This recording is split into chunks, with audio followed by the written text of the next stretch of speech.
The meeting is being recorded. We'll start with public comments. Do we have any members of the public wishing to make? I see Cindy Smith. You had your hand up. Go ahead. Yes, I do. Okay, thank you.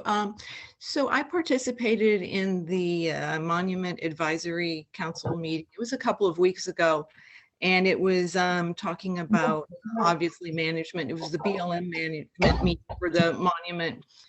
And in the meeting, it was noted that the Higgins property, there was some discussions with transferring it to the BLM.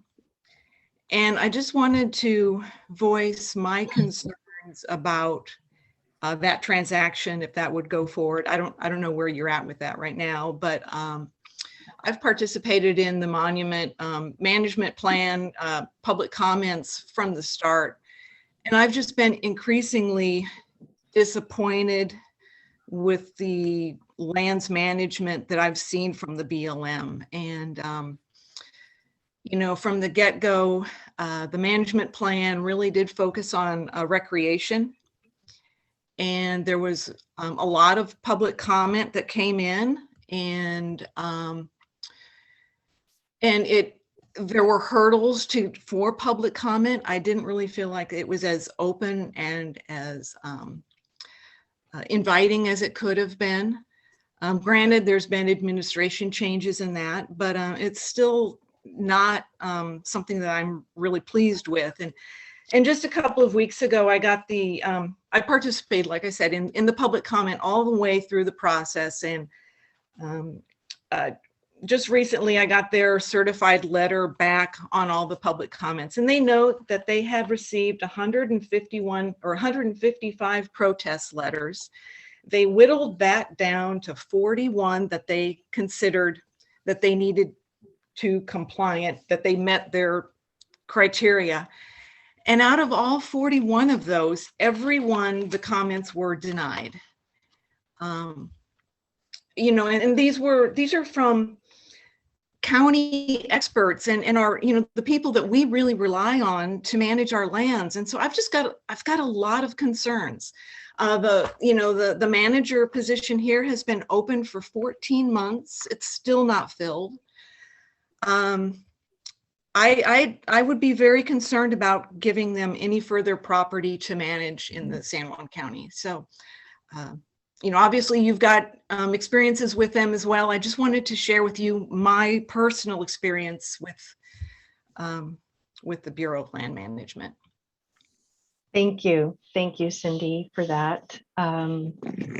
We don't necessarily respond to public comments right here, but I did just want to say that you're not the first that have brought forth those concerns, and we share the concerns, and there is no imminent transfer to the BLM. It's something that is to be discussed in the future potentially, but for right now, it's Lincoln can agree where there's nothing on the table, and the last thing we'd want to do would be to do something that the public doesn't support and that we don't feel that our lands will be cared for. So thank you for sharing the concerns and bringing them forward, and it reinforces that we have to proceed cautiously with the BLM if we choose to engage. And right now we are not. Okay, excellent. Thank you so much for the opportunity to speak in your meeting, and have an excellent meeting and the rest of your day, everyone. Thank you. Yeah, thanks. Bye-bye. Okay, just cruising through here. Are there any other members of the public wishing to make comment?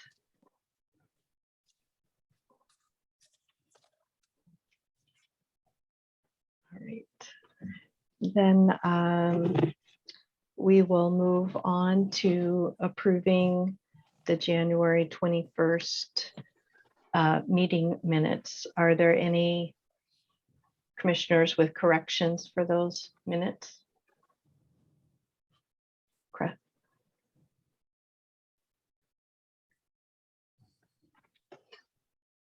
All right, I'm not seeing any. They were excellent, by the way. Thank you, Tanya.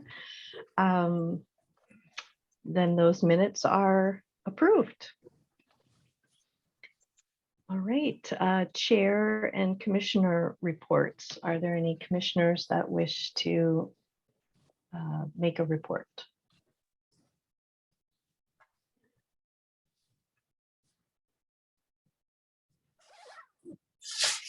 Andy, Okay, why don't we start with introducing our new commissioner? okay, that's a good, that was next on the list, but we can start with that.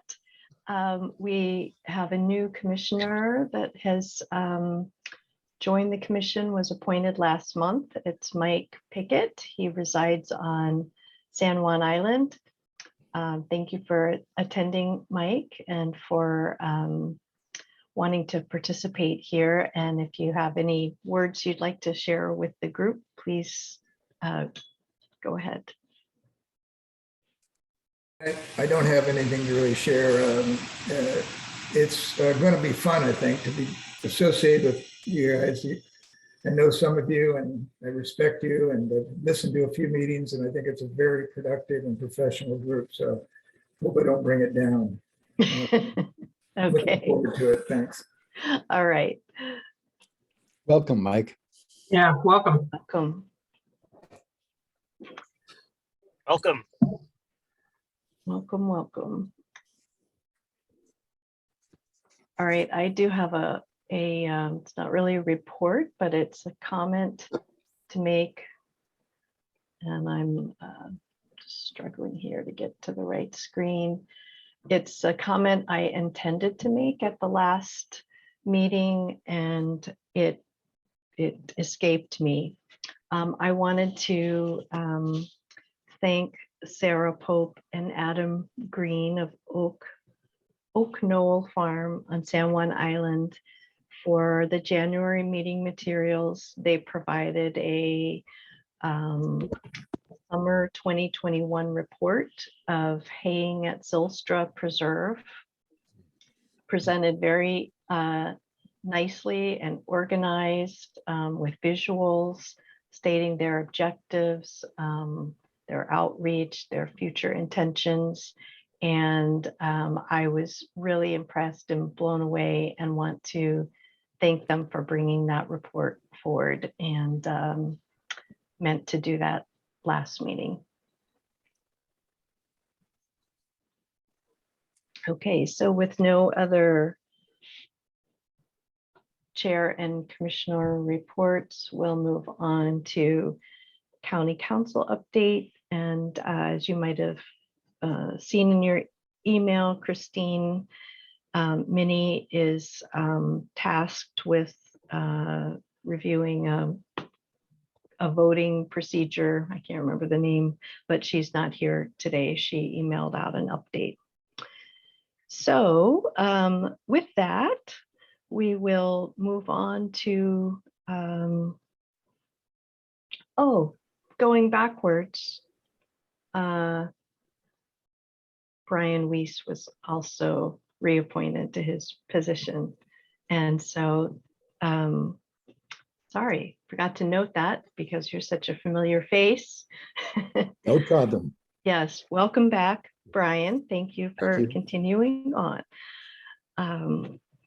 Okay, so Aaron, our year-end comprehensive year-end financial report, we received materials in our packet and would love for you to review them with us. All right. Let me share my screen.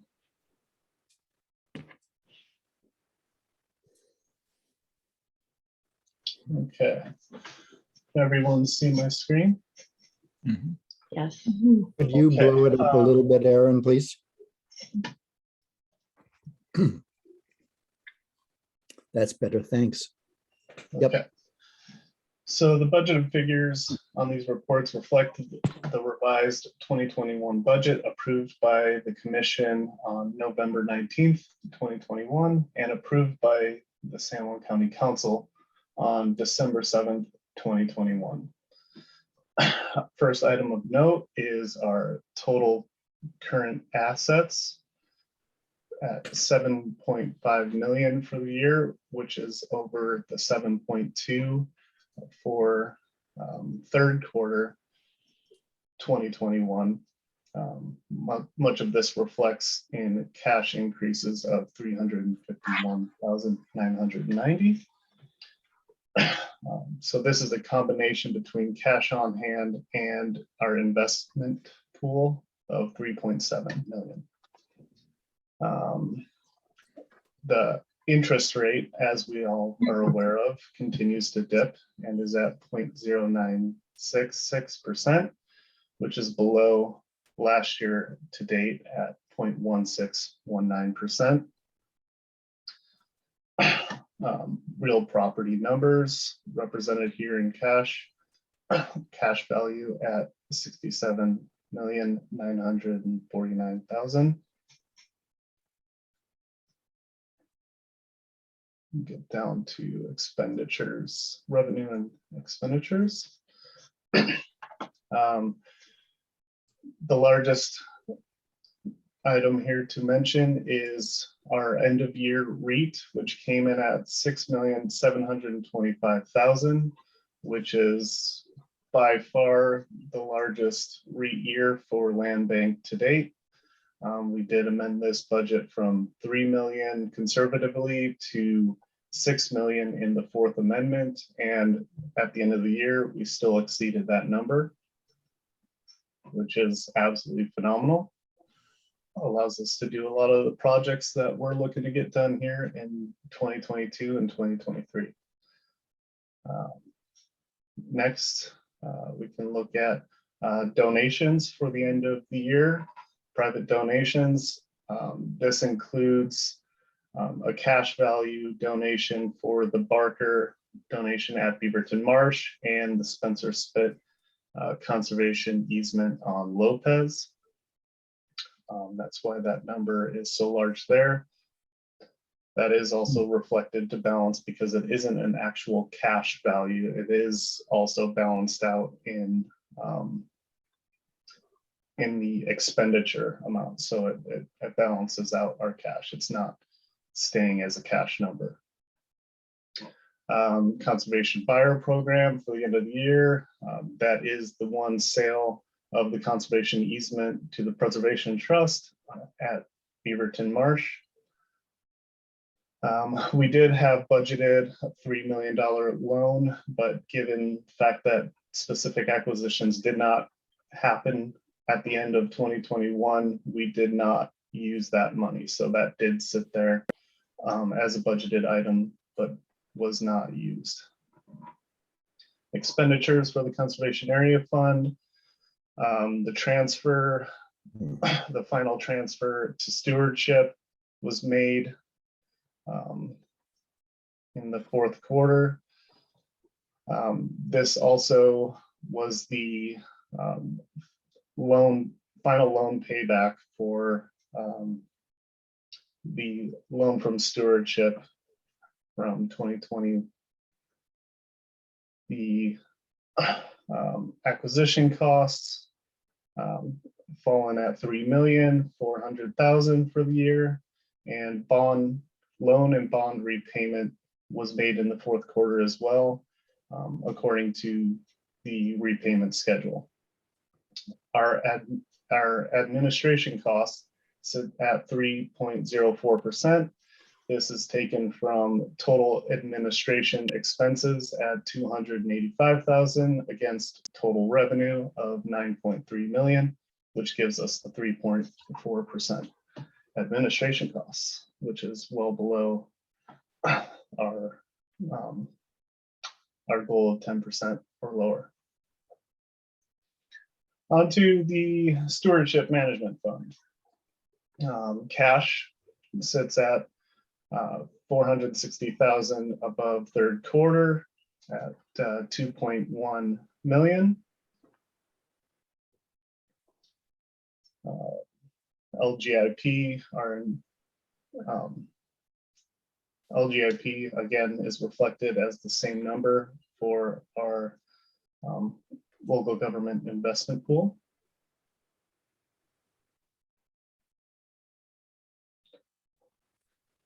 Some items of note here, as far as revenues and expenditures go. One of the great numbers here to see is our 2021 plant sale. This isn't just based on the two annual public plant sales, but also just partnerships and sales to other land management agencies in the county. I think that's great to see, that we're able to keep and produce local, which, you know, helps with climate. Leased property comes in at 32,000. This includes all of our leased properties for agriculture and Caufelt, including utility reimbursement. Again, we are showing the reflected transfer to the year-end endowment of 500,000 made in fourth quarter, and the transfer to site enhancement based on our budgeted number. This is below the county budgeted number, which is based on final budget number calculations as opposed to actuals, but the number that was transferred was our Fourth Amendment budget approval by the Land Bank Commission. Property management and steward management both fall in line with budgeted projections, so that's great that we stayed on target there. And that's all I have for you guys. That is the review for the Stewardship Management Fund and Conservation Area Fund.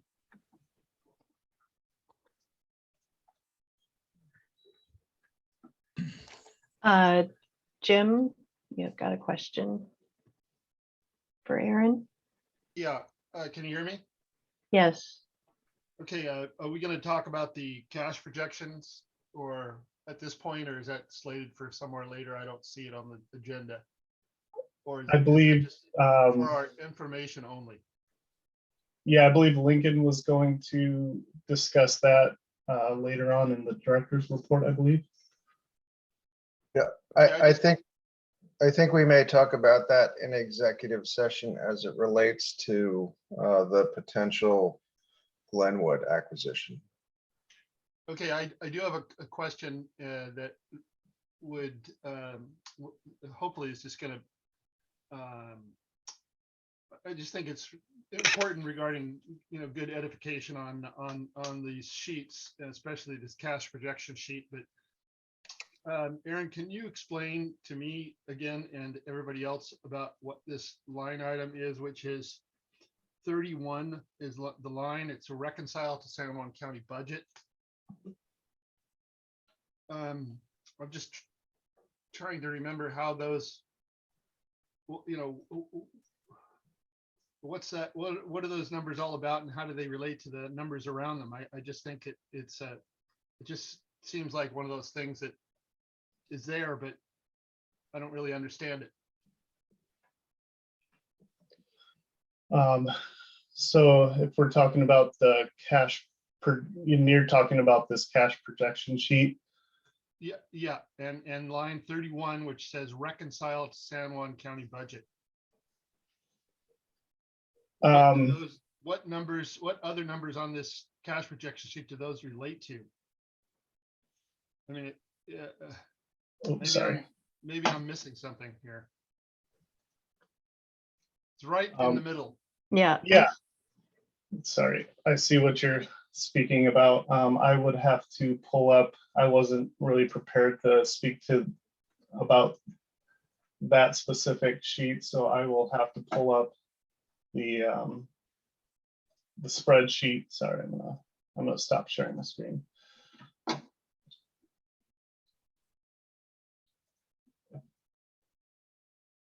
Okay. All right. So maybe you can Yeah, get I'll back have to to. Jim after the meeting. Yes. Okay. Any other commissioners with questions for Aaron?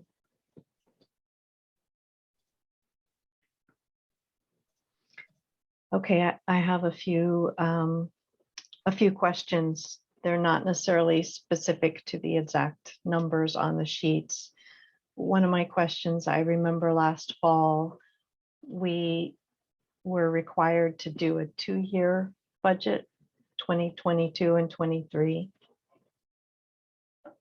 And then there was, but we didn't, I can't really remember. Did we end up passing that? I know there was some resistance to be looking out. Are we up to date on what we need to be doing for that? Yes, the budget was passed by the council. The specific date, it was passed in December, I believe on the 7th as well. It all went as the same package. I think Yeah. Okay. what you're remembering, Sandy, is that this came up in September, and there were some questions about the second year of the budget. So it was not passed by the Land Bank Commission until the October meeting, but that was both 2022 and It was 2023. both.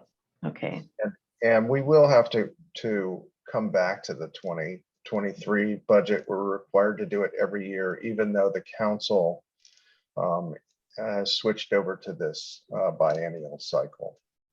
okay. All right, thank you for that clarification.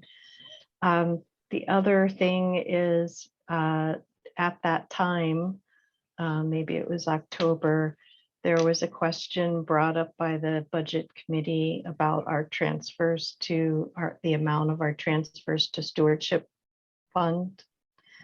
And I recall that there was some dissent at the budget committee, but that we did convince that we felt our number of annual transfer was sustainable. And I had a conversation with Cindy about that, and she said that that basically they were able to put that aside and approve the budget based on the fact that we would have a sit down with them. So I just want to remember that we need to do that sit down so that we don't end up in the same, making that as a note. Yep. Okay.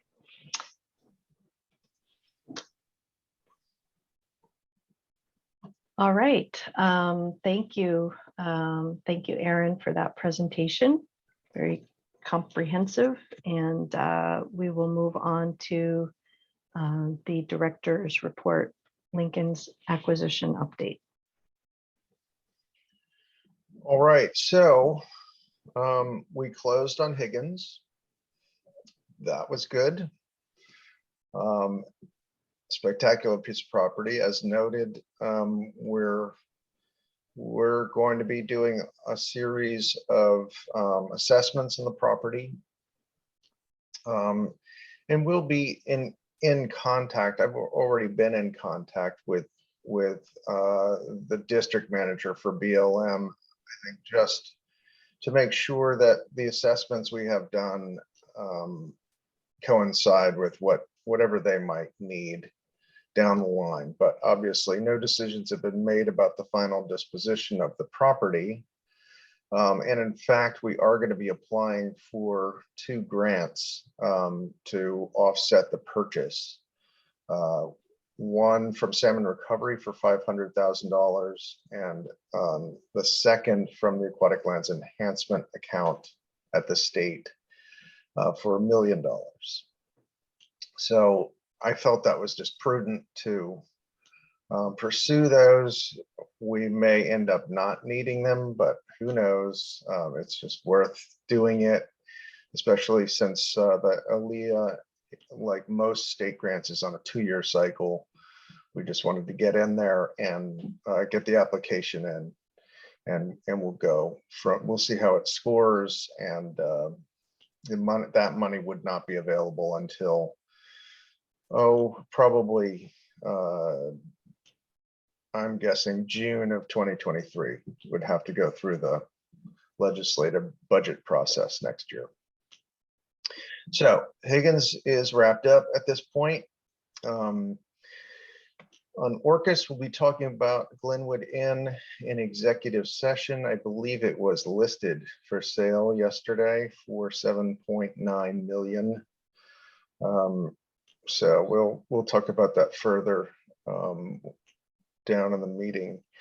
On San Juan, the two Hauschka properties, I'm still trying to work through an issue of the access easement for the Katy Mountain one. I have another survey. I've got a situation where none of the surveyors agree. Whether the driveway is or is all within the easement or partly within the easement. So I'm still trying to work my way through that question. I don't anticipate it being a serious problem. It's just something we're going to have to work through and figure out a solution to. With regard to the Prohaska Road one that abuts Mount Grant, we're basically in a wait and see period as the neighbors whose property Prohaska Road passes through have brought a suit against the county and the Hauschkas challenging the validity of Prohaska Road. The land bank is not involved in that suit. So I think we're taking a step back here until that becomes a little clearer and hopefully is resolved. But it's still very much in our plans to proceed with that acquisition. Other than that, I did have some conversations with the Canyon Tree folks who own the property, the Roche Harbor Highlands property, and they're considering a sale to the national park. So I had a conversation with Canyon Tree, with the Park Service, with the Park Service Realty people. That's going to take a while to pull together. Fortunately, the Canyon Tree folks are pretty patient. It's almost certainly not going to happen within the next couple of years, but we'll be laying the groundwork for it, and hopefully we'll make it so. And that's about all I've got on the acquisition front. Okay, thank you. Any commissioners with questions or comments? David? So Lincoln, refresh my memory, what is the cost of Higgins? The cost of Higgins is 2.54, something like that. I can't remember the exact number. That's about what I remember. So if you end up getting $1.5 million in grants and it ends up getting transferred to the BLM, then what? Do we keep the grants? Do we give them back? What? I think if we secure the grants and we decide to use those monies, that probably will preclude us transferring it to BLM. Because when we get those grants, they come with a requirement of a deed of right imposed by the state, which is basically like a deed restriction or mini conservation easement. Yeah. And I don't think BLM will accept property encumbered by that. It could be, and that has happened in the past. We do have a conservation easement on Chadwick Marsh, which is right behind the beach at Watmow. And that did transfer to the BLM subsequently, but that was some time back, I think back in the 90s. So I don't know what their policies are at this point. This is really, we're pursuing the grants just to kind of cover our bases, basically. We'll continue to talk with BLM. We'll see how the grant process goes. Just trying to make sure that we've got resources if we need them. And if I recall correctly, if we transfer to BLM and we get paid at the current market value at the time? Yeah, they would have an appraisal done at the time they were pursuing the purchase and pay us based on that appraised value. Yeah. So if something happens with the BLM, it's going to be, it'll be at least 3 years before they get any kind of funding lined up to do this project. So in the meantime, we're waiting to see what their resource management plan actually says. We're waiting to see who the new monument manager is. So a lot of time to work through all of those questions, and we'll see where we come out in terms of what funding we're able to secure and how it's looking on the BLM side of things.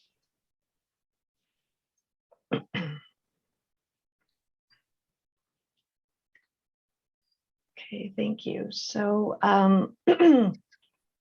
we are ahead of schedule. And so because we have a little extra time, I would like to talk more about that, if you're okay, about the potential for eventual sale to Bureau of Land Management. So I guess my question for you, Lincoln, is, so for me personally, I'm ready to just stop even talking about a future sale to BLM. To me, in my mind, it's off the table for multiple reasons. That's just me personally. So I would like to hear from your standpoint, what are the motivations for a sale to free up capital, or is it because it's a management challenge due to the location and geography, or what are the various levels that keep you wanting to keep that option open? So from my perspective, I would say that yes, freeing up capital is a huge issue for us, in that if we can protect a property without spending $2.5 million, or and we can spend that money elsewhere, then that's something we need to think about. The question really is more about BLM's management and the public's perception and the reality of their management, and not just in terms of how they take care of property on the ground, but also we certainly saw within the last administration just a huge, 180-degree shift in the way the agency was approaching a lot of things. And so it was quite concerning. And the resource management plan was put together during that era. So there were things in there which people found objectionable. Some of those may be addressed in the resource management plan, despite the fact that they rejected all of the protests statements that were made. So we're just kind of trying to figure out what that looks like. From a management standpoint, yes, this one will be a challenge without question. Given its location, I would say that the big issue probably is going to be the fact that we have a lot of boaters in Watmau Bay anchoring out there. That's another question for us. We put in mooring buoys a few years ago with the idea that we could have people moor their boats rather than anchor in the eelgrass to save the eelgrass. But there are lots of boats out there still anchoring. And so we've got kind of a dilemma. Do we put in more mooring buoys and attract more people, or what? We may also put in a demarcation line around the eelgrass, actually, see if we can get people to anchor outside of that. But with all of those boats out there, this property has two very nice pocket beaches, really alluring to people to dinghy over and hang out on. And that's going to be a challenge for us to really manage. This is the most remote spot on Lopez. So unquestionably, we're going to have issues. And we've got some things on the property which are really pretty, I don't know if delicate's the right word, but certainly of concern. We've got historic structures, and we have a big midden on the site. So one of the things we will be doing is determining the extent of that midden, that shell midden, just so we have a better handle of what's there. It's of concern because if people learn about this site and learn that it's open and we're not down there every day, then you've got a real potential for people to go down and try and collect artifacts or do all kinds of other stuff. So yes, if BLM were able to manage it and had staffing to really enhance our ability to manage it, or everyone's ability to manage it, then it's something that we should probably look at. But I think we're a long way from making any decision with them. I'm just trying to keep that Options open. line of communication open. Things like doing the cultural resources assessment, I'm happy to do with them so that they're in the loop, and whatever we do is meets their standards as well. I don't think there's any harm in any of that. So we've got a long way to go to figure out what's going to happen with the property. Okay. All So right. Lincoln, you mentioned somewhere between 500,000 and 1.5 in possible grants. When would we be knowing whether those are coming or available? So salmon recovery is on a quicker cycle, and that would be for 500,000. We'd probably know toward the end of August whether we've received that grant. And does that one come with the deed restriction or not? Both of them do. Both, okay. Yeah. So the other one we won't know for more than a year.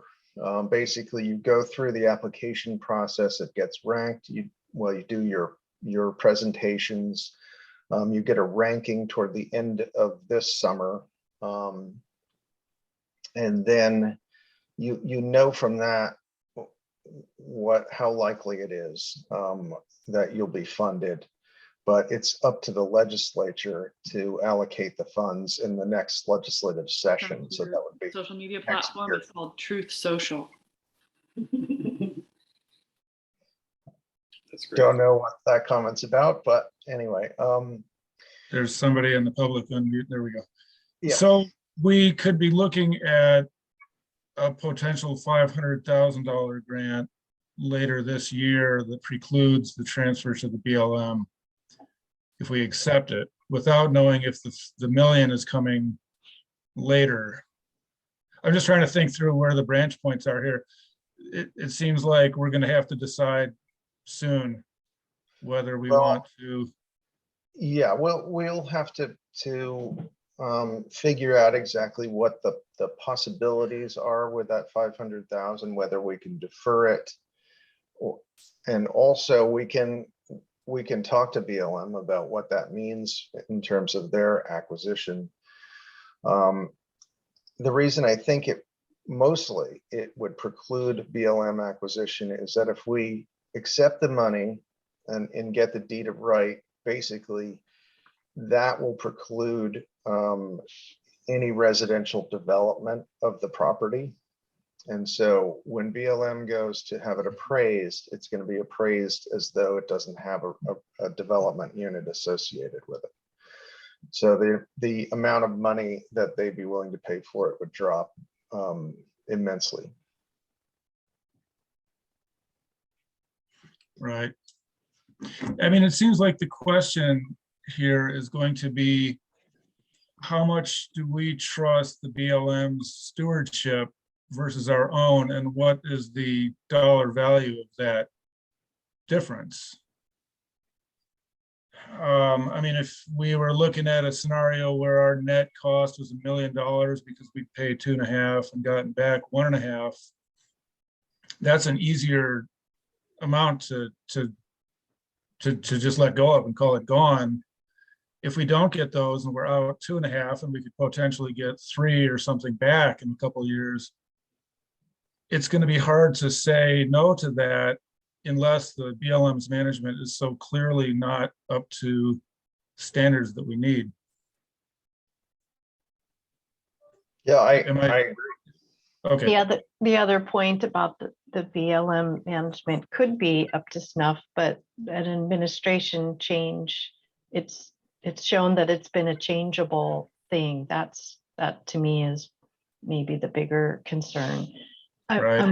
I'm wondering if there is any option, or if we could have conversations around the Lummi or other indigenous, kind of a co-management type thing, given the cultural significance of the property. I know that structure, I don't know the condition, but you've said it isn't safe and up to code. Because of the remoteness of the property, it reminds me of Yellow Island, where there is a rustic shelter that has a year-round caretaker that's there to make sure that that people set appointments if they're coming on the beach and that kind of thing. And I just wonder if potentially there could be a tribal component to maybe wanting to have an on-site caretaker. Or Sorry, Brian, let me just jump in here. Sure. We'll be engaging with the tribes in this property. I did talk to the archaeologist who did a site survey some time ago and got his sense of the site. And what he told me basically was it's likely that, okay, what he told me was that there is a lot of question regarding this site on which tribe it really would belong to. And probably the answer is not one single one. The Samish are most likely, but he also thought that 3 other tribes, including the Lummi, potentially would have some claim to it. He encouraged me to just go through the assessment and figure out the size of the midden, and that was it. Doing anything further, digging, excavating, anything along those lines was really, he discouraged me from doing, because it was likely to get us into an intertribal conversation, which can be pretty contentious. So from our perspective, what we're going to do here is figure out the extent of the midden so we can figure out how best to protect it. We'll engage with the tribes so that they understand that we've secured this property, and so it won't be developed. And we want to talk to them about any variety of options, but we want to include them in our planning for what's going to happen on the site. Okay, good. So, Brian, okay, sorry, you were off screen. Yes, That's Brian. Okay. Well, I'm glad that Sandy and David brought the cultural question up, and I think Lincoln just provided some good insight into that. to me, that's going to be one of the major factors in determining what should happen with the Higgins property. Uh, sorry, it has apparently a significant Native American cultural resource. We don't have a lot of experience, I think, dealing with or managing those resources. And so the question is going to come to really, I think, are we better, or is the BLM going to be better in stewarding, particularly those resources? I don't know the answer to that. So it's potentially a liability for the land in that it's going to really place some stewardship demands on it, people and money. The other side of that is that it's an opportunity, perhaps, to, as you indicated, Lincoln, to form maybe some kind of partnership with the Lummi and or the Samish. I don't have an answer to that, but I think it's a key point for the future. Good. Thank you. Anyone, Doug McCutcheon? Yeah, I just thought I would just do a brief comment without identifying specific sites, but that we actually do have a great number of properties with cultural resources and very significant ones, including on Lopez already. Just isn't something that we broadly, advertise. So I think we do have some experience with this, but I also think that there's a lot of opportunity for us to grow in how we're doing this. And there's sort of two different things that are being discussed that are related but separate, and that's sort of the protection of those cultural resources, the archaeological side, and then it's sort of the contemporary relationship with the sites and kind of this ongoing cultural sort of access and use and connection. And within the tribes themselves, individuals who have the family history and sort of the stewardship rights within their legal framework to these locations. So just wanted to kind of separate those things out and also just bring attention that we actually do manage a lot of cultural resource sites. So thanks. Thank you, Doug, for pointing that out in those comments.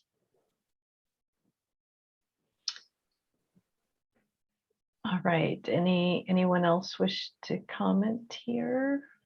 I don't see any other hands up. Let's see, so we are 10 minutes ahead of the public hearing for the draft agricultural policy that's actually getting postponed. So I'd like to suggest that we go ahead and take our break now. It's 10:20 and come back at 9:30. That work? And then we'll skip the other break. Mhm. Okay. And just a question. So Lincoln, you just signed off. You still there? I'm here. Okay. So when we are deferring the public hearing, in that we don't have the next draft ready, or will we still be taking public comments? I don't think we are going to take public comments. I mean, if someone wants to, we could take a moment and see if anyone has anything to say about it. But realistically, the comments should be around the next draft. Okay, So it'll be at the March meeting. okay, that sounds good. All right, we'll come back at 9:30. Charlie, are you still online?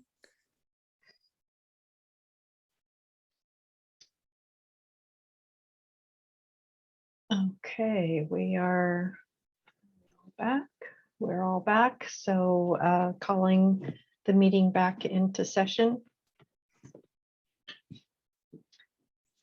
And we will address the draft agricultural policy public hearing. It's deferred to the March 18th meeting. Could we hear an update about that?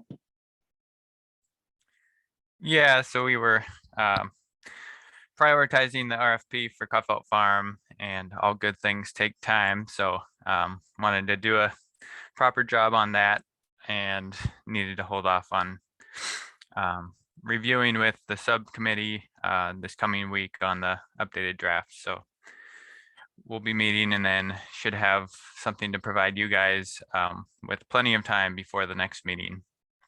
Okay. But going over all Land Bank Commission feedback, staff feedback, the Ag Resource Committee memo, and other public comments, and doing what we can to work that feedback into the document.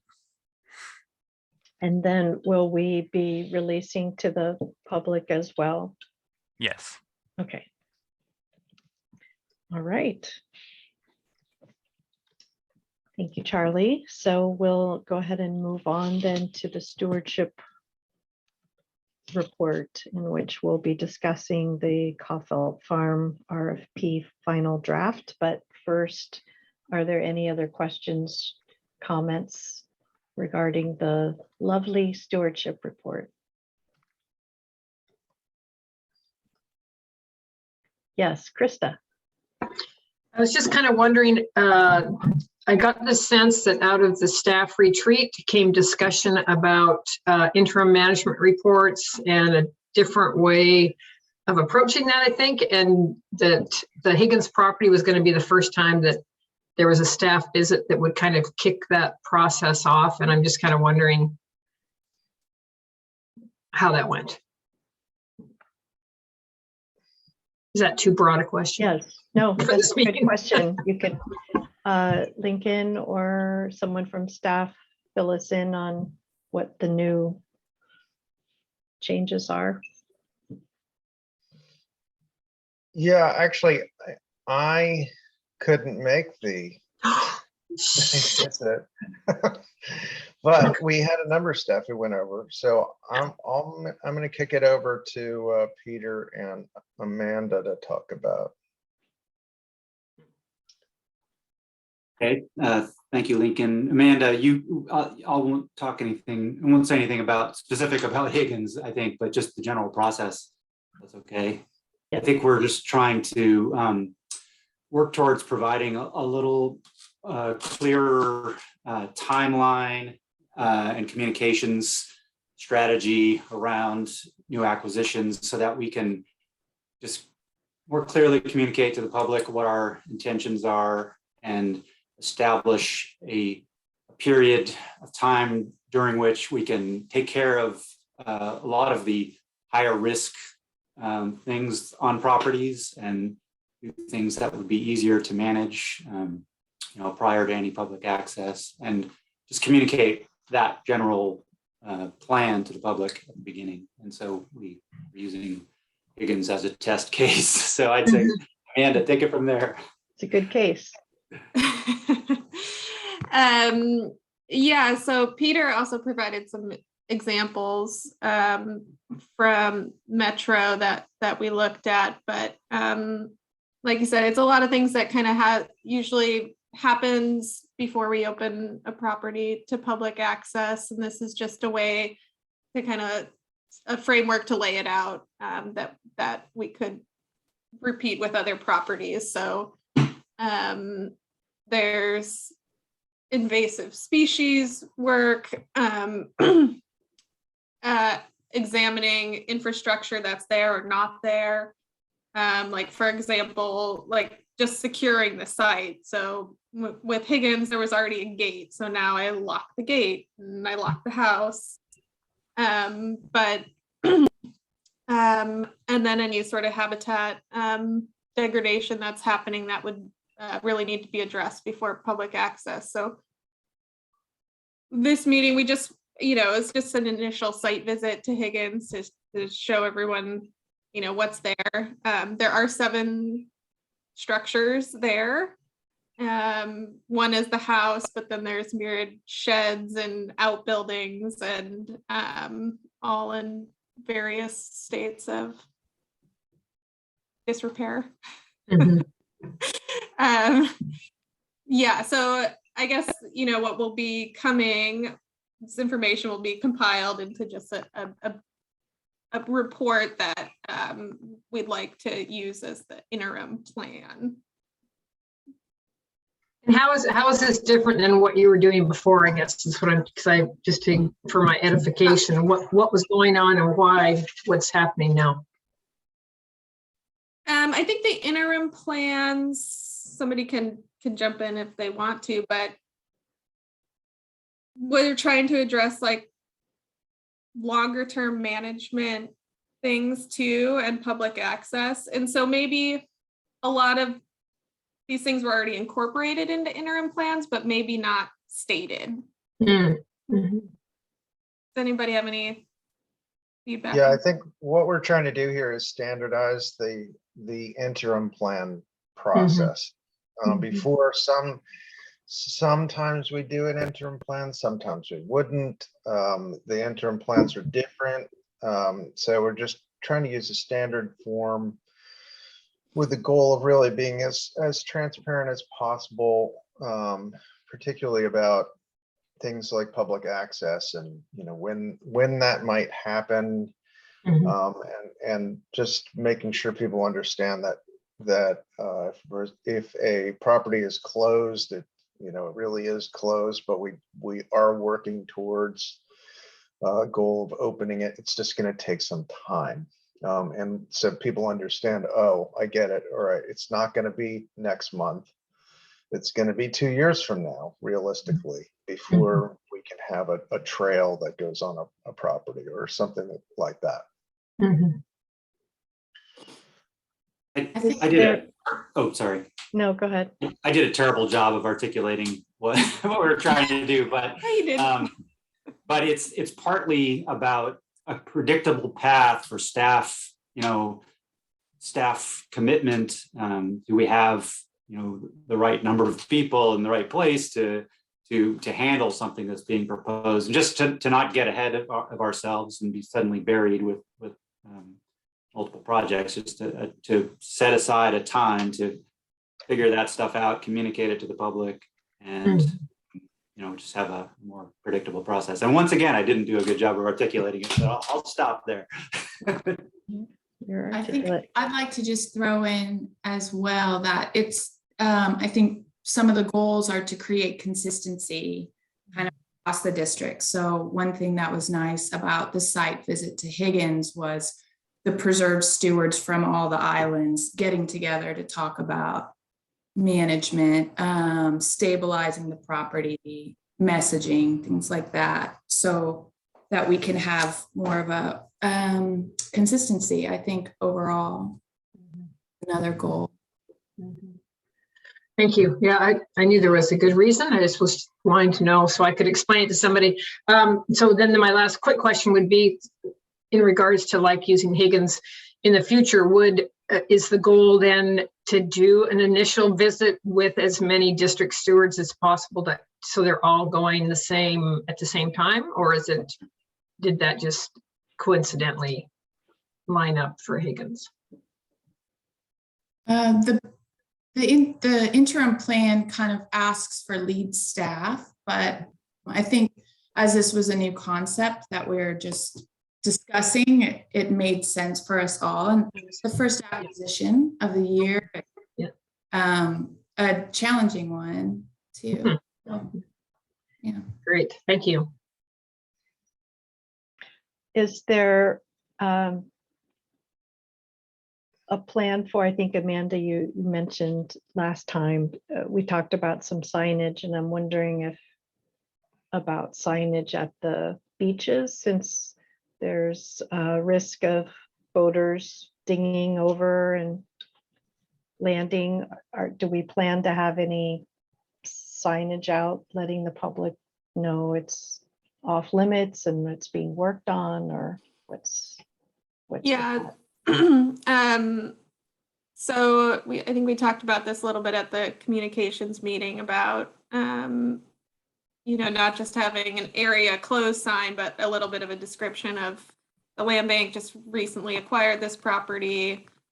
We're in an assessment phase and it's not open to public access. And then, the either like contact information to the office or the website where they can find out more. So I have a kind of some draft wording for that. I can see that going up. And then another idea that was put out was just, so right now there's kind of a, rustic steps, like driftwood steps getting down to the beach, and just like removing that. So it's not as easy to, if you go on the beach, it's not as easy to actually get up onto the property for now. So it doesn't look quite as inviting. Yeah. Got it. Okay. All right. Any other questions or comments about the stewardship report?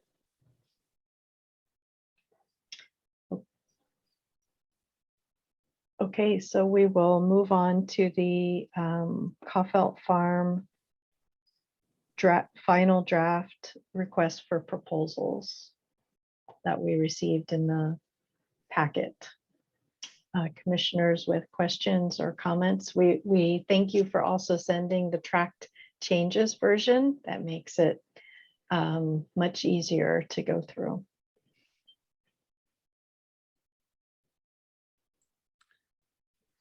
Yeah, I guess to open up, this final draft and open to feedback, and I have some few minor edits to make, received from Doug Strandberg, and Brian had some comments. But yeah, looking for approval here to put it out to the public is the goal today, and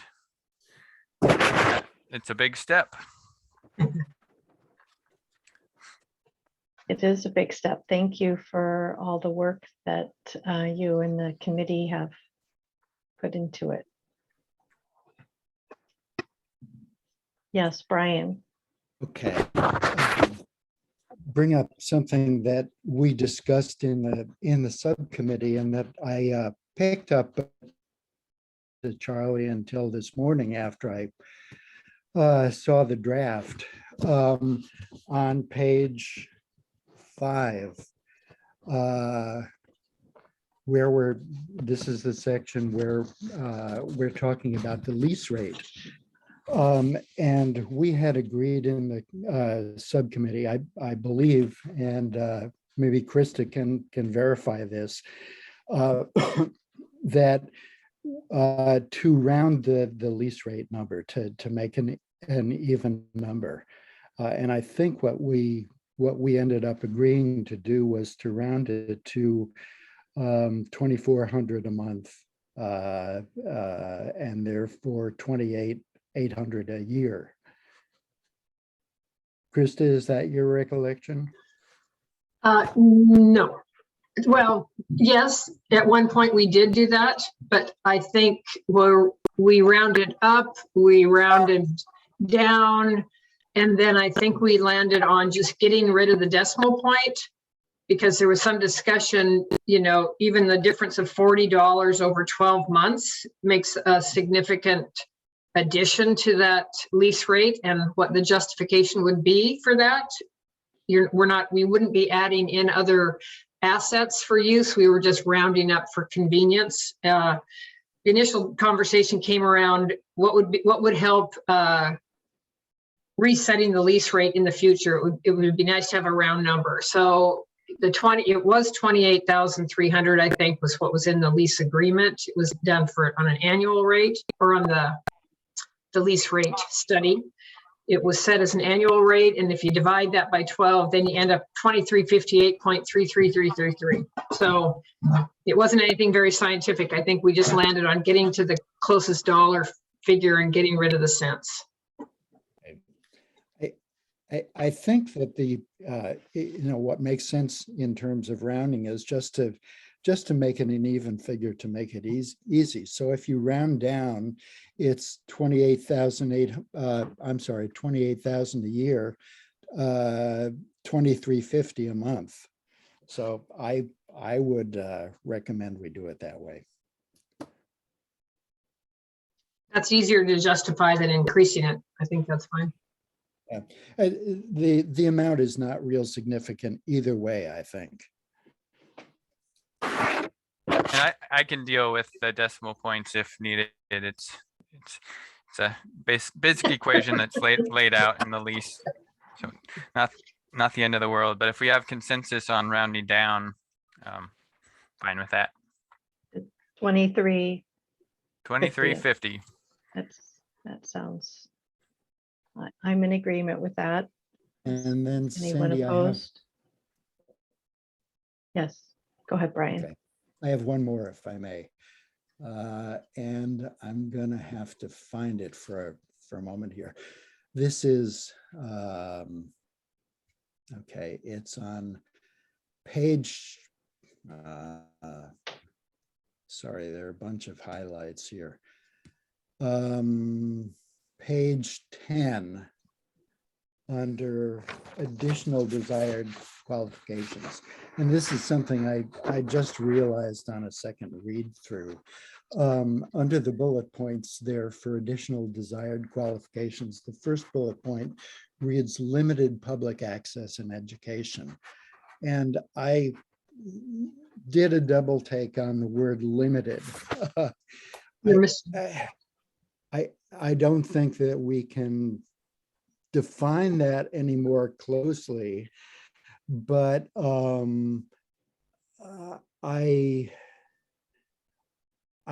didn't feel, I mean, since public access and education seems like a major part of our goal, or at least is our desire for the farm, I'd like to either eliminate the word limited or find another word to replace it, something like reasonable periodic public access.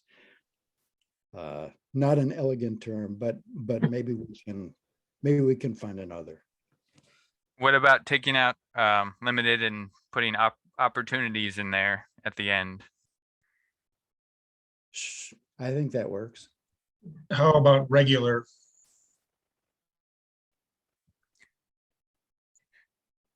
Regular opportunities? Regular access instead of limited.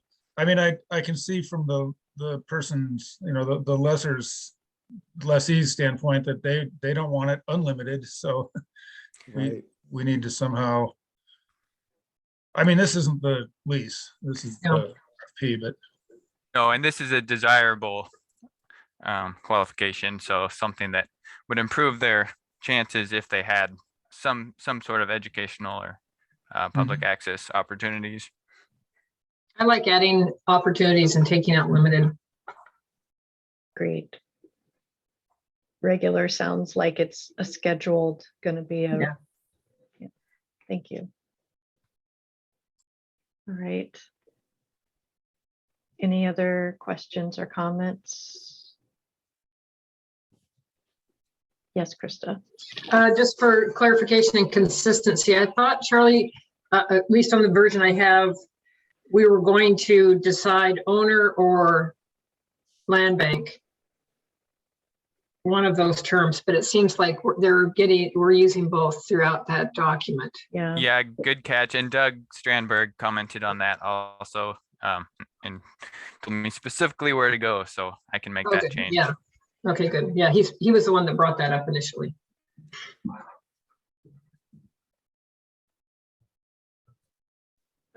Okay, so let me pull up my draft. I have a couple of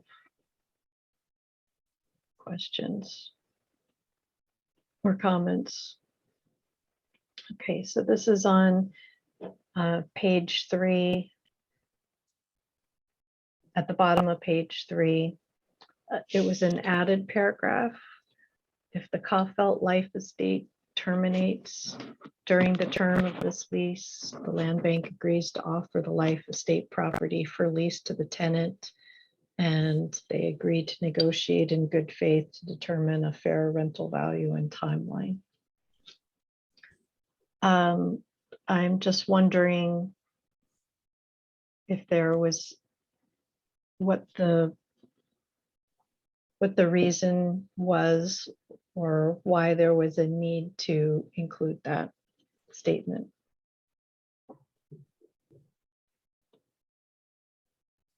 I'll go ahead. I think as I remember, there was some discussion, because this topic has come up before, and I think before Doug left the commission, he floated the idea about selling the house, the farmhouse, and that was not well received in general, I think, from the commission and various people. So I guess we were working under the assumption that the farmhouse would become available to who was ever working the property, and that we would stipulate that in this document and then follow up the lease, so that a farmer coming in knows that they will have the right to access to that resource or asset when it becomes available, just kind of for planning purposes on whoever you're engaging. Okay, got it. It's more of a peace of mind type thing, that the plan isn't to bring in a whole separate entity. Right. Okay. Yeah. They can always refuse to lease it, I suppose. Right. Mhm. I'm just gonna try to get to anything substantial, because there's a few little things, but I can just do it by email. Should the carrying the comprehensive agricultural general liability insurance policy and indemnity, do we need to put an amount here so that they can plan for that? That is outlined in the lease template that we can share. I don't think we decided not to include that at this point, but Okay, but it'll be an attachment. an attachment, well, maybe a request when they're filling out their application. Is that, do I remember correctly? We decided not to attach any draft lease or lease template with this. I think that's right, Charlie. Mhm. But to Sandy's point, I think that it's not a bad idea. I don't see any reason not to include it if it is going to be a lease requirement. It's basically information for a prospective lessee. Right. If we're putting the lease rate in this document, it seems this should be included too, so they can figure out what the cost of their policy would end up being. Okay, well, yeah, I can just cut and paste from the lease. Okay. Let's see. We did have some discussion about the details related to insurance, though. So I don't think we've totally, as a committee, addressed those. Is that right, Peter? I mean, I was the one that asked all the questions, and maybe they don't need to be addressed, but there are different types of insurance, and wanting to ensure that whatever coverage they have, we need to get an outline of any exempted activities. So there is some detail that I think would be good to have in the final agreement with the actual lease. And I had a question about per occurrence or aggregate, set it whatever the limit is and how that works out. So I guess we could include some kind of general a minimum, I guess, for insurance. I think that would maybe just a minimum, because it occurred to me that maybe the county council, county manager, county legal department may come up with the figure. Is that right? That maybe we're not the ones that set that, and so. Well, that could be true too. I think the original one was just $1 million, but it didn't stipulate aggregate or per occurrence, and $1 million seems low to me. But so anyway, there's just some questions still about that. Okay.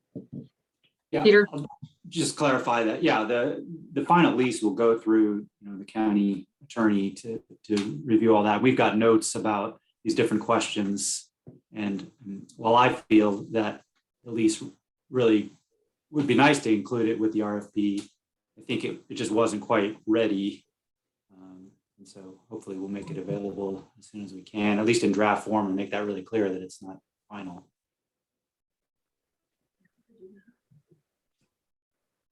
Okay, let's see. Anything else? Okay, on to the Jim RFP. has a question, Sandy. I'm sorry. Okay. Yeah, I just. Yes, I go just ahead, wanted Jim. to say that a typical liability policy is $1 million each occurrence and 2 million aggregate. That's fairly standard. Yeah, I agree. That's what I have. I mean, you know, as a liability insurance. I think that's reasonable, and I think we just need to make sure that the county believes that their risk people think that's reasonable.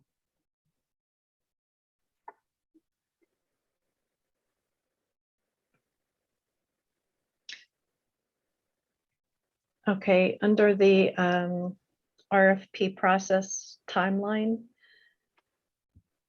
So item number 6, so it looks like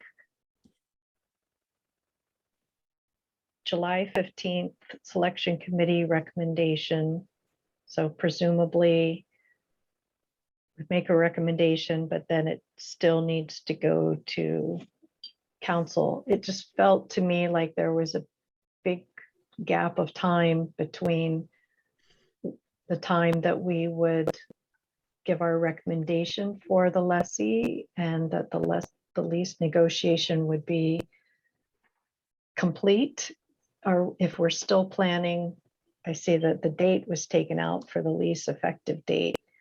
It seems like there wasn't enough time before starting at the 1st of 2023 if the lease negotiation really isn't complete until November 1st. I'm just wondering if the timeline is getting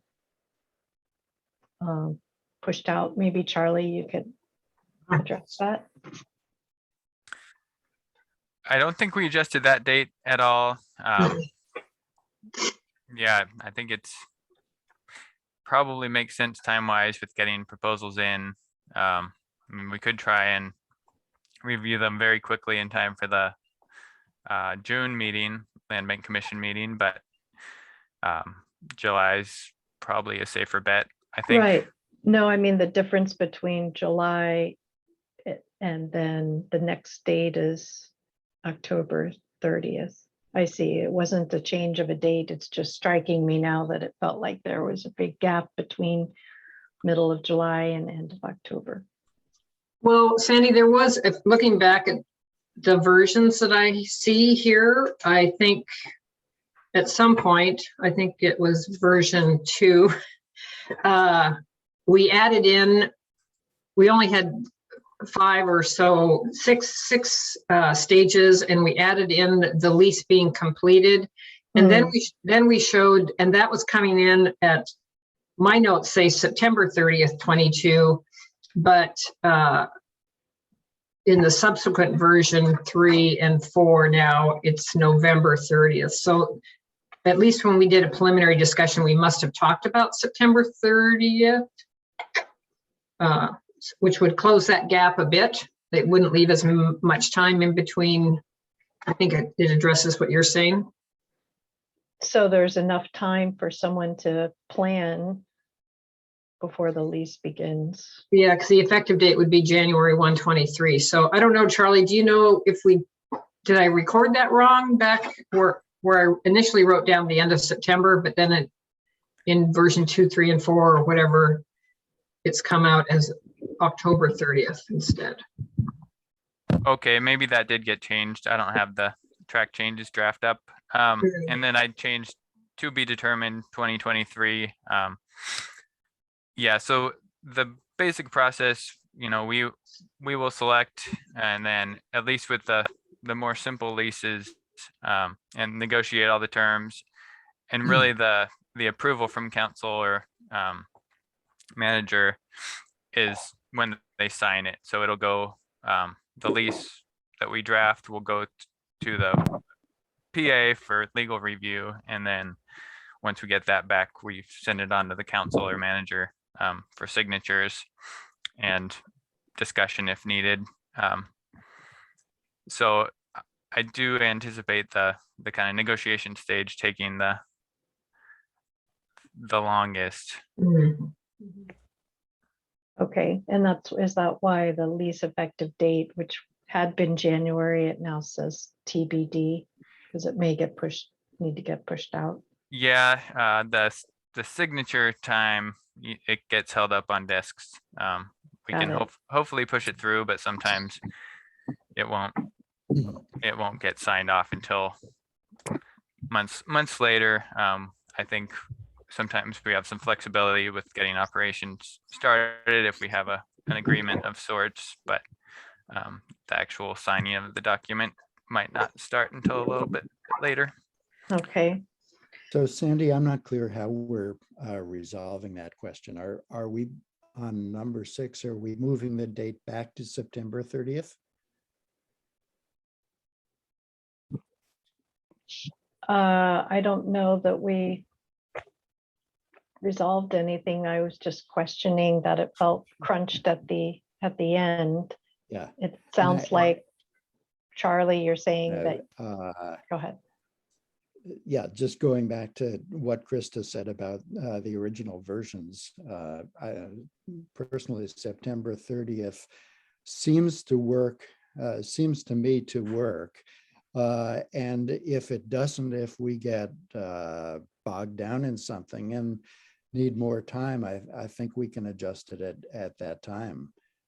So I would recommend moving that date back. That's fine with me. Okay. All right. I was felt just better. gonna suggest splitting the difference.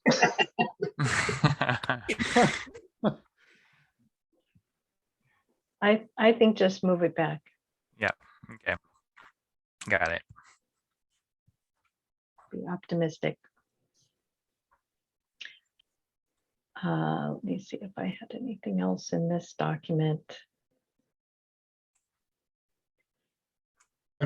Sandy, can I ask a Yes, go question ahead. here? So on the timeline, is July 15th the date when the successful applicant would know that they're successful? It just says recommendation. It's not, it doesn't say like, award. So let's see, am I on mute? Nope. That would be the day come to you guys and we've reviewed all the applications and present the one that we think's the best fit. And then you guys would make a decision on if you approve of that moving forward. And after that meeting, we would let the applicant know and that we'd be negotiating the lease and working towards getting that approved. And Lincoln, speak up if you think that process needs to involve council sooner. Well, so just to answer the question, they're gonna know that they'll know, they'll have a sense if they're recommended, but then we'll have to negotiate some of the specifics or all of the specifics really. If we get through that process, then they're going to be pretty much assured. However, council does have final approval, so that's when they'll know for sure.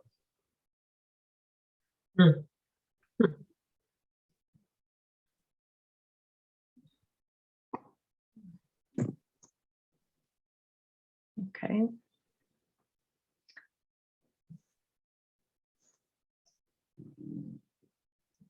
Okay, on attachment H, lease proposal template.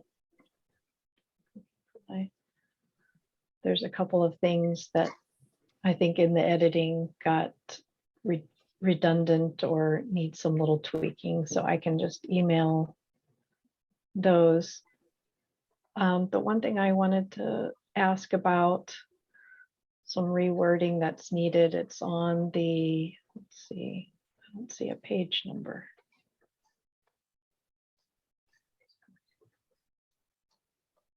Okay, it's under Lessee Farm Management Plan. This is a new paragraph.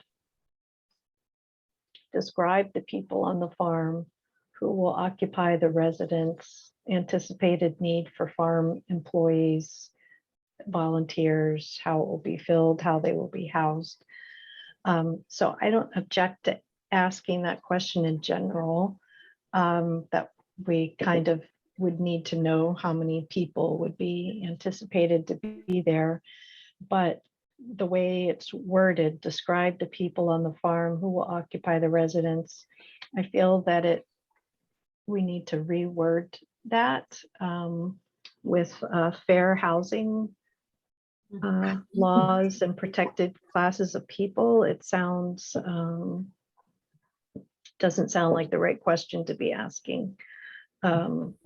So I would recommend that we reword that. And I think that's it for me, other than what I'm going to email you, which are kind of inconsequential. They're just like cleaning up things. Great. Thank you. And yeah, if you have any suggestions on the wording of that paragraph. Okay. So at this point, are we looking for consensus? We're looking Yes. for consensus to move forward with this, with the small tweaks that are coming at you. Yes.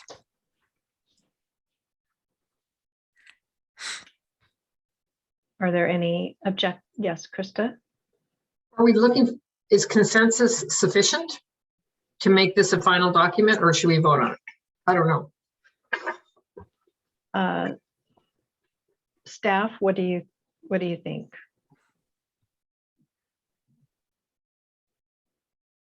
I'm sorry, I was looking at the next item.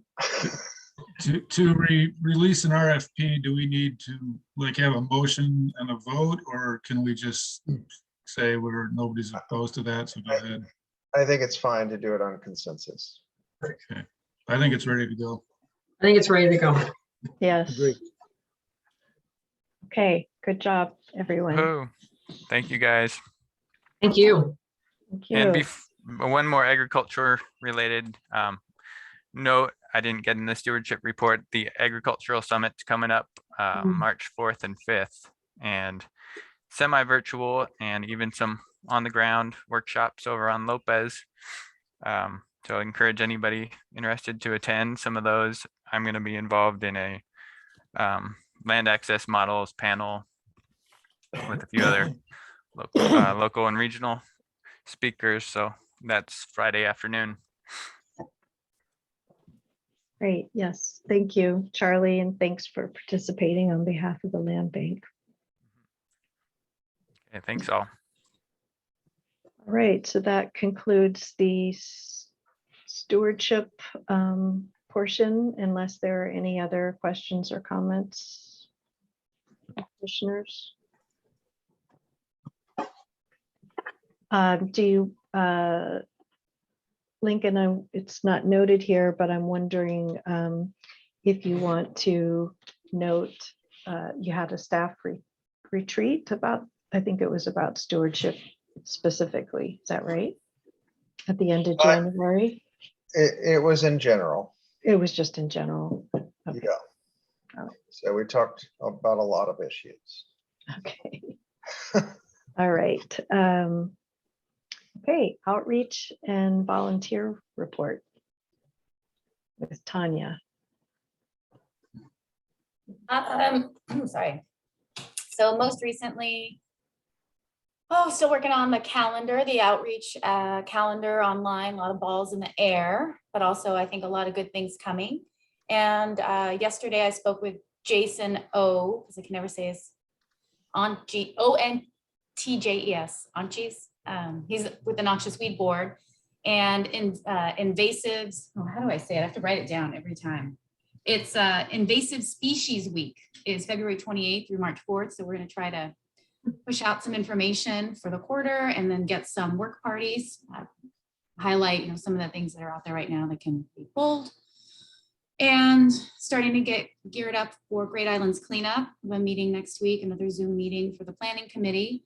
And just talking to a lot of people right now. So people are excited about, I think, getting out onto the properties and walking, and also but work parties. So yeah, same, different. And I did connect with PID, Partners in Design, for annual report. There are some possible issues with paper as far as supply issues, but we are hoping to have that in mailboxes on June 1st. I mean, the timeline, it takes quite a while just for production. So we've got a theme and we're working on text, and that's the goal. So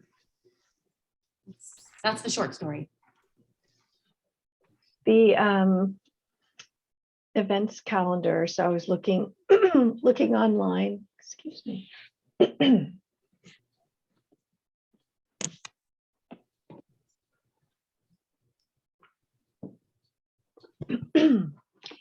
I'm hearing about the exciting events and wanting to. I was kind of looking forward to seeing a calendar and how it's laying out, but I don't see that on the online calendar on our website. Is it a different? No, it's just still all in process. I mean, I've got some things up that I have confirmed, but right now it's a lot of, yeah, I'm interested. What date will it be? Oh yeah, that sounds good. So it's kind of like herding Got it. cats. Yeah. A lot of okay. interest. Yeah. And then I think as far as upcoming work parties, those will be a little bit more quarterly. You know, we'll see how that goes. We've got Lopez up there now, and I'm working with San Juan Island. Everyone's still kind of sorting out their calendars, but things are firming up. And I would imagine by March, there'll be a lot more on there as people come back from vacations and things. It's a lot of people in warm places right now. How dare they? And then community conversations. Do we have, do we want to talk about dates for that? Well, if I have you all here, that would be great. I mean, in theory, I would love to repeat what we did last year in April, which was 3 weeks worth, each midweek on a Wednesday. I think timing was 5:30 to 7. I still don't have written down what the different school district. Seems like last year we talked about the school district vacations and trying to work around those with spring break.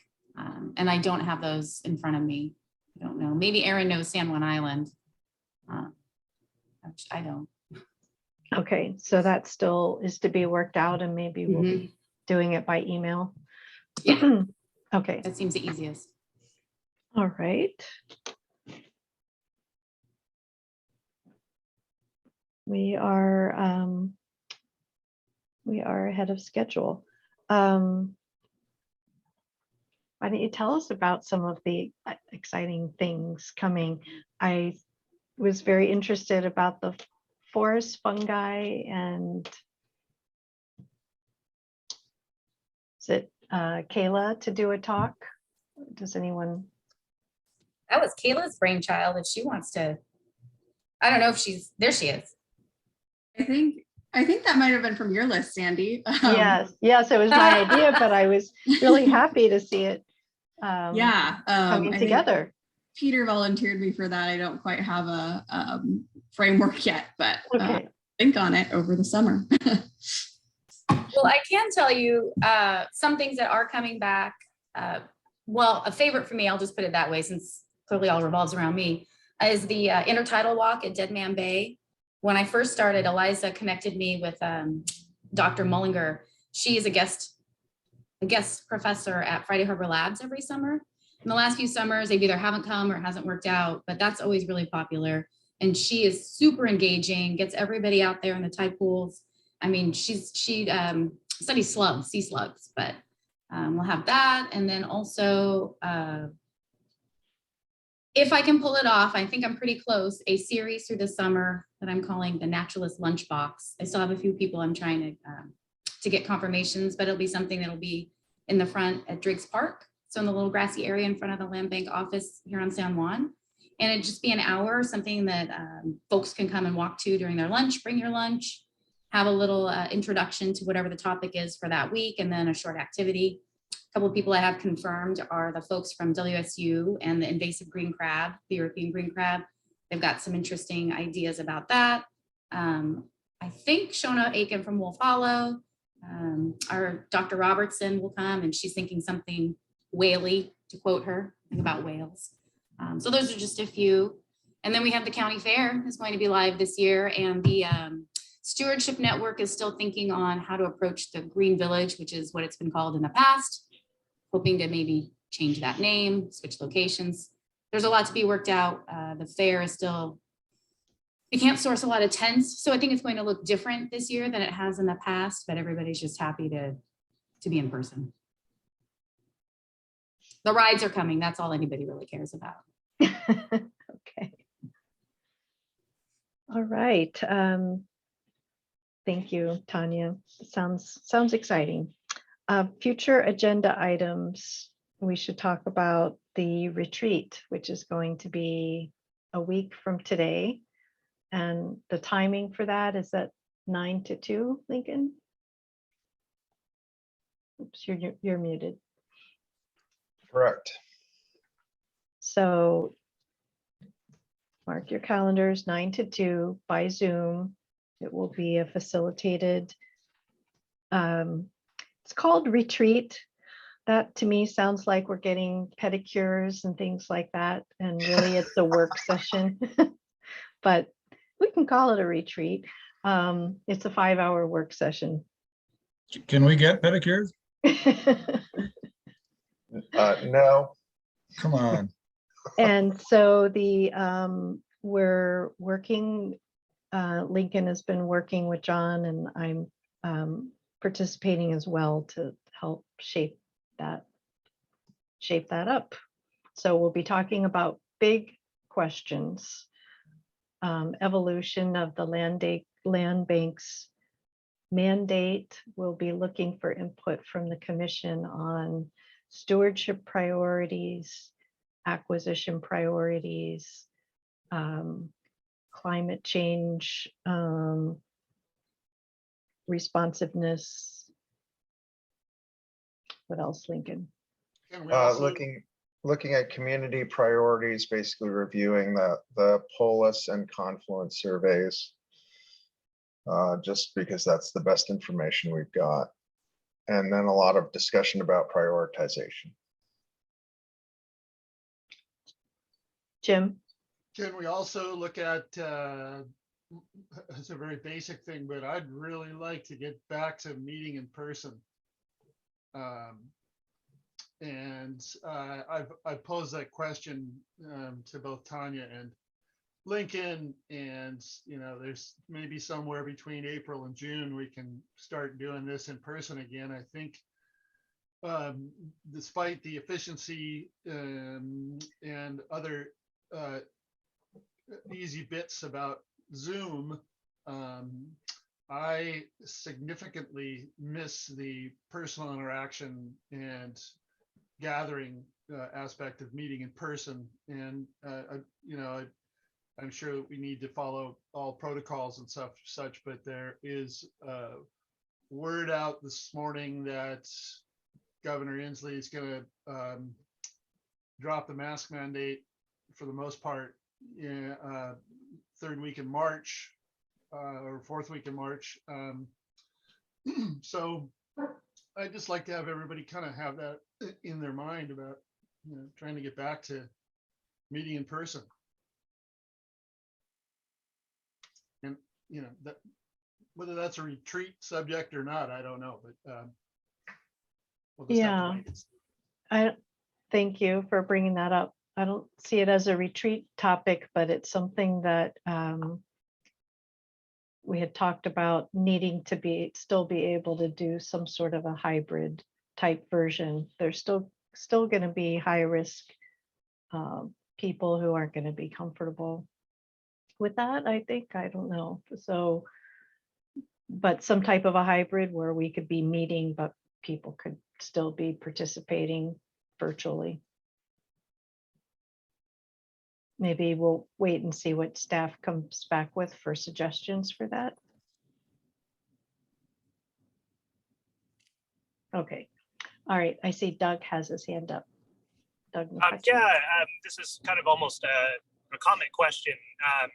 Another really great opportunity where we get some engagement with public and get feedback, and it's something we kind of rely on, is the Parks, Trails, and Natural Areas plan, which gets updated periodically. I forget the period in which that takes place, but I thought I was under the impression that was happening this next year.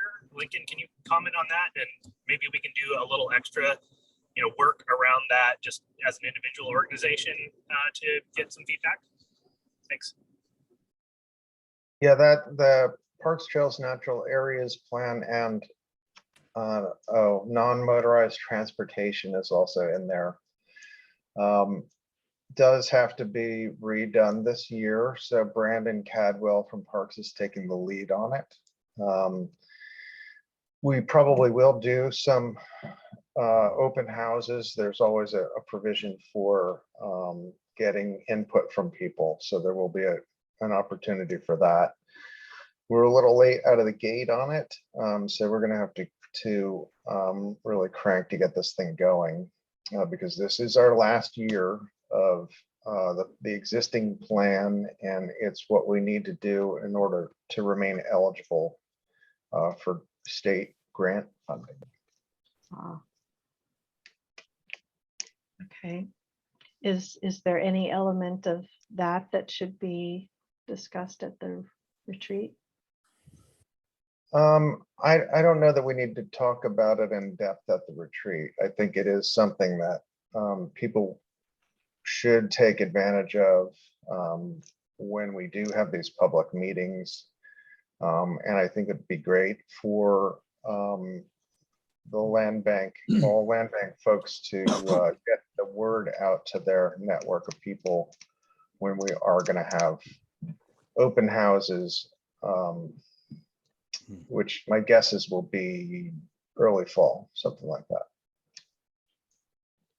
Yeah, I just was bringing that up just in terms of there was some mention that the polis was kind of one of the main things we have to reflect on, but I think that the previous efforts with these plans also is really great to reflect on, and even looking at how those have shifted, which isn't a whole lot, but looking at that over time, and certainly as this next plan goes into action with what I'm perceiving as a big change in sort of population demographics and things in the islands, I think it's a really good opportunity to kind of gauge sort of who the community is as a whole, and sort of priorities and direction, what people are looking for. So yeah, we'll leave it at that. Thanks.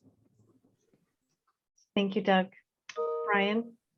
Yeah, under the topic of climate change, I'd like to see us discuss a question that Steve Ulvey has brought up a number of times, and you have as well, I think, Sandy, and that is what I would call non-traditional uses of land bank land related to climate change technology. Steve suggested some uses related to composting. Solar has been a question that's come up. So I'd like to see us address that a little bit more. Also, That is another planned. topic- That's planned in the retreat. okay. Yes. Great, thank you. Another topic, and I'm not sure that we're ready to discuss this at a retreat, but I've gotten in the wind that the land bank may be pushed dedicate some of its land to homeless uses. And as I definitely think we need to stay ahead of that one and be aware of it. Okay, I haven't heard anything about that. I haven't either, but that's way out of our mandate at first glance. Peter? Just one other potential future topic, something I'm interested in is how the land bank might deal sort of systematically with requests for mitigation, wetland mitigation on land bank property, how we fit into the overall county mitigation needs. I think it's a kind of an interesting topic that good to discuss at some point. Peter, you're talking about as a mitigation bank? Credits? Either advanced mitigation, advanced wetland mitigation, or just some general agreement about whether wetland mitigation can happen or not on land bank property. I mean, we have a little history with Stonebridge Terrell Preserve. I think it's something that's going to come. It's going to come to us more and more, I think, and just kind of getting ahead of that would be Very fine. interesting question. I'd second that.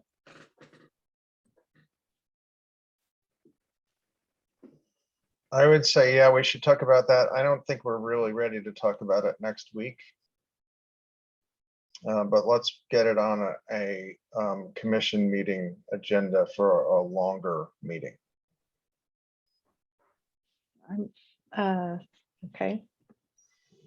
The other thing that's been on our list, and we looked at it as a potential at the retreat as well, but we may hold it out for an extended land bank meeting, is a report on JEDI and looking at recommendations and seeing what we can do to evolve as a organization to further those goals. Does that sound right?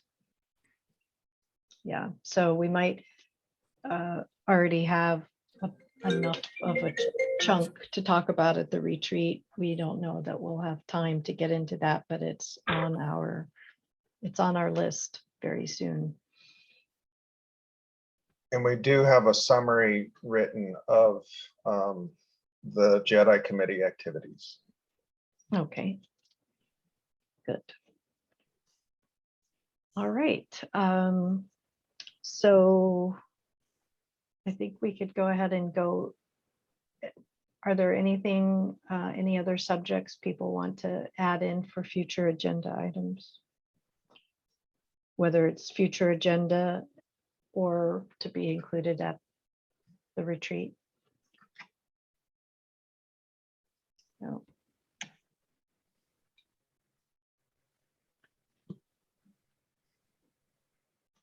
Okay, I do recall, now that we're talking about that, Brian had a suggestion, and I think it lasted for about 1 month. And it was at the bottom of an agenda to include a rolling list of topics that we have at hand, so we can pull from there instead of our brains. That might be helpful.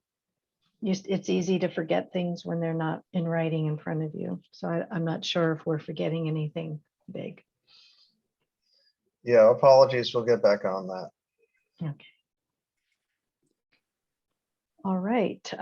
So at this point, we will be entering executive session to discuss acquisition of real estate. Per, let's see, the Open Public Meetings Act, Chapter 42.30 RCW. The meeting will be properly closed for executive session. I don't see the wording I'm supposed to read. It's regarding acquisition of real estate when the conversations can influence the value of real estate, I believe. So Tanya, we can turn off recording at this point. Yeah, let's turn off recording and we'll ask for members of the public to leave, and then we will be.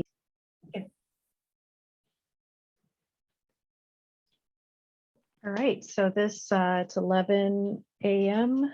February 18th, and we're concluding the monthly meeting. See you next month. Have a good weekend, everybody. No, next week. Oh, Yeah. yes. Okay. Darn. Okay. A rest for the weary. Yes. See you next week. Okay. Bye-bye. Thank you. And